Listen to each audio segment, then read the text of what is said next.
Hi guys, today we'll talk about menopause. So questions that confused you previous several exams, previous years, misunderstood questions maybe.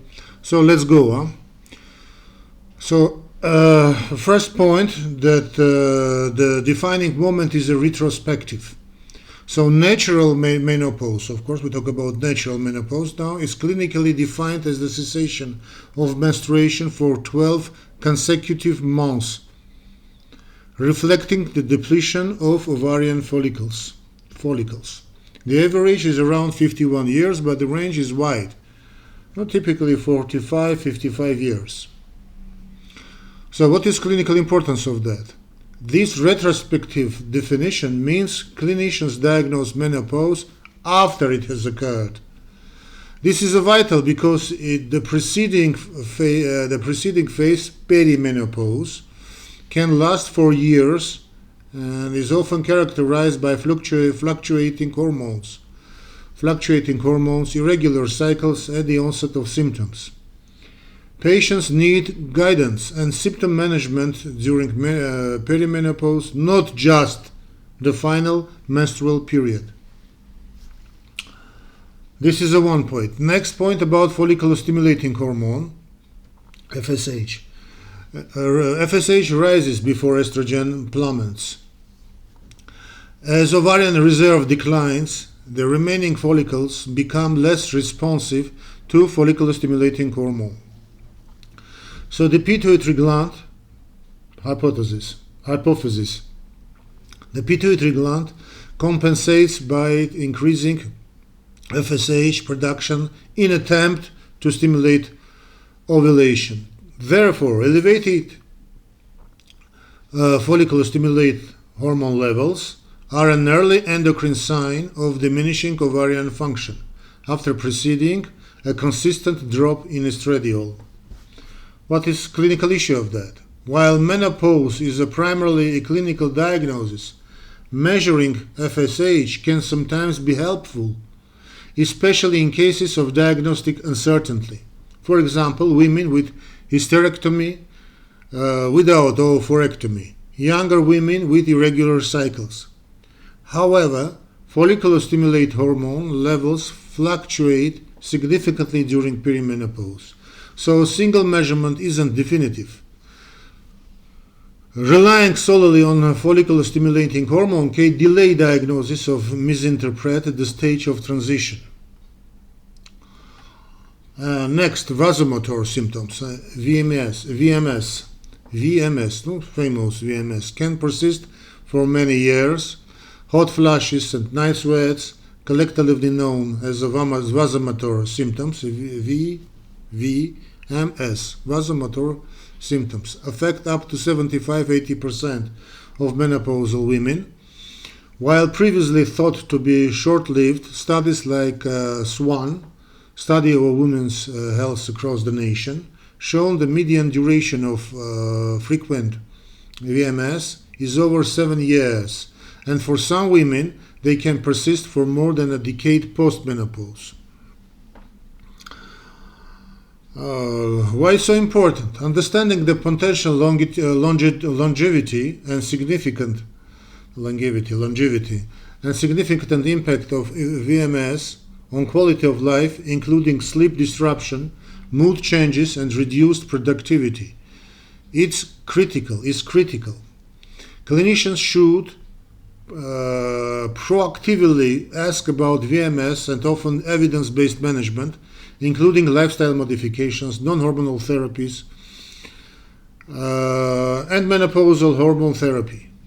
MHT highly controversial, but anyway, discussing risks and benefits individually. About bone loss. Accelerated bone loss starts before the final menstrual period.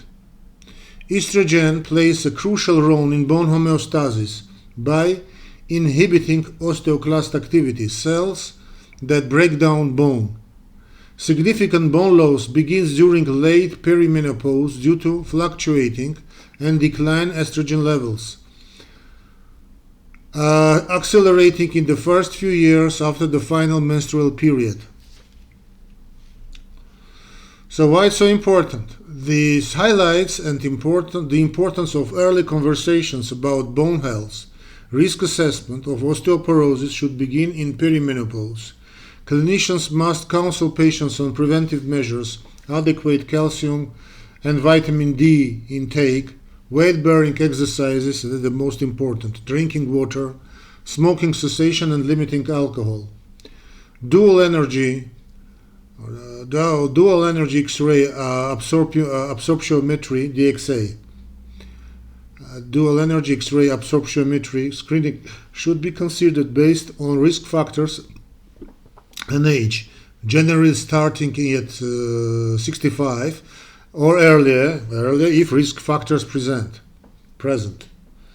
About MHT, hormonal therapies, seems to be highly effective at preventing bone loss. Requires careful patient selection. But it requires careful patient selection. Actually, about this hormone therapy, little bit controversial. But anyway. Yeah. Now about cardiovascular disease risk increases. Of course, this risk increases in postmenopause. Cardiovascular disease increases postmenopause. Estrogen has vasoprotective effects, including favorable impacts on lipid profiles, so increasing high-density lipoprotein (HDL), decreasing low-density lipoprotein (LDL), and endothelial function. The loss of estrogen and menopause contributes to an acceleration of cardiovascular disease. Risk factors making cardiovascular disease the leading cause of death in postmenopausal women. So menopause clinical importance. Menopause represents a critical window for cardiovascular risk assessment and intervention. Clinicians must aggressively manage traditional cardiovascular disease risk factors, hypertension, dyslipidemia, diabetes, smoking, hypodynamia, lack of physical activity, and obesity. While menopausal hormone therapy initiated early in menopause, so-called timing hypothesis, may have some cardiovascular benefits or be neutral, is not currently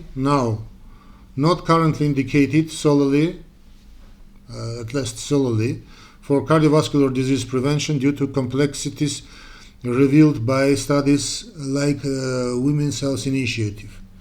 So now it's not so-called replacement therapy. Not so obvious at all. About genitourinary syndrome of menopause, GSM. So this genitourinary syndrome of menopause is common, chronic, and undertreated.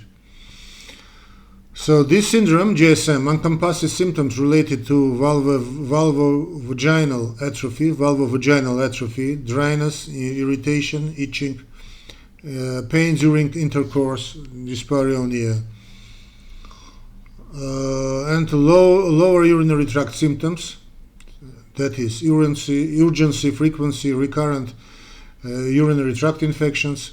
It affects over 50% of postmenopausal women due to estrogen deficiency in urogenital tissues. Unlike vasomotor symptoms, GSM symptoms tend to worsen over time if untreated. So what is clinical importance of that? Patients are often embarrassed to discuss these GSM symptoms, so clinicians must proactively inquire using open-ended questions. GSM significantly impacts sexual function, quality of life, and relationship intimacy.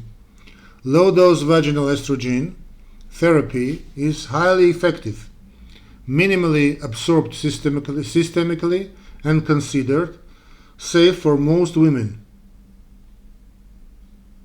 including many breast cancer survivors, after consultation with oncology. So non-hormonal moistures and lubricants are first-line options. About POI, so-called, premature ovarian insufficiency, POI, carries unique long-term risks. menopause occurring before age 40 is termed premature ovarian insufficiency. Actually, formerly premature ovarian failure. Actually, why they changed the name, no idea. Menopause between 40 and 45 is called early menopause. Early menopause. These women face a longer duration of estrogen deprivation. Clinical issue of that: women with POI, premature ovarian insufficiency, or early menopause have a significantly increased compared to women experiencing menopause at the average age. Menopausal hormone therapy believed strongly recommended for these women unless contraindicated, at least until the average age of natural menopause, around 51, to mitigate these long-term health risks and manage symptoms. So about menopausal hormonal therapy, you answer in this manner on a big board exam. So fertility implications also require sensitive discussion and counseling. About cognitive complaints.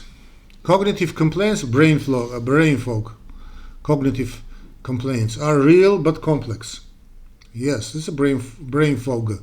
Many women report subjective cognitive difficulties during perimenopause and early postmenopause, often described as brain fog, not frog, brain fog, trouble with memory recall or decreased concentration, while hormonal fluctuations, especially estradiol variability and sleep disruption secondary to vasomotor symptoms, likely contribute. The direct long-term impact of menopause on cognitive function is still being actively researched. Not just researched. So clinical importance of that is crucial to validate the patient's experience, assess for contributing factors like poor sleep, stress, anxiety, depression, thyroid dysfunction, or medications. Reassure patients that for most, these changes are temporary or stabilize post-menopause.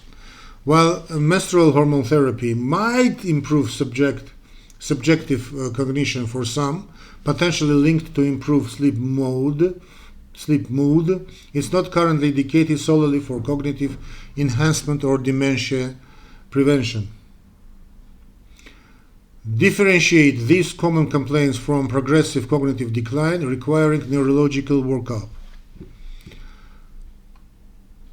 Surgical menopause, of course, differs from natural menopause. Surgical menopause caused by bilateral oophorectomy, so removal of both ovaries, results in abrupt and immediate cessation of ovarian hormone production, estrogen, progesterone, and androgens. This contrasts with the graduated decline seen in natural menopause. The sudden drop in hormones often leads to more severe and acute onset of menopausal symptoms, especially vasomotor symptoms. So if oophorectomy occurs before the average age of menstrual pause, then long-term health risks, cardiovascular disease, osteoporosis, potential cognitive effects, and so on, associated with estrogen deprivation are more pronounced, reinforcing the need for consideration of menopausal hormone therapy. You answer like this, until at least the average age of menopause, if not contraindicated, of course. I repeat, this menstrual hormone therapy now highly debated. Decision regarding oophorectomy, especially in perimenopausal women undergoing hysterectomy for benign reasons, require careful consideration of these long-term impacts versus the benefits, for example, of one-cell cancer reduction in high-risk women. So that's all concerning menopause. So I hope I clarified the misunderstood questions. My beloveds, God bless you. See you on my... don't forget to subscribe Dr. Y YouTube channel, and my advice to you, subscribe also my private channel, Dr. Y, in Telegram. How to find this channel? You type in searching mode in Telegram. Dr. Y, Dr. W-H-Y. Dr. Y, it's me. Without question mark. Dr. W-H-Y. You click start and you choose your plan. It's not costly at all, but it's private, of course. Stay blessed.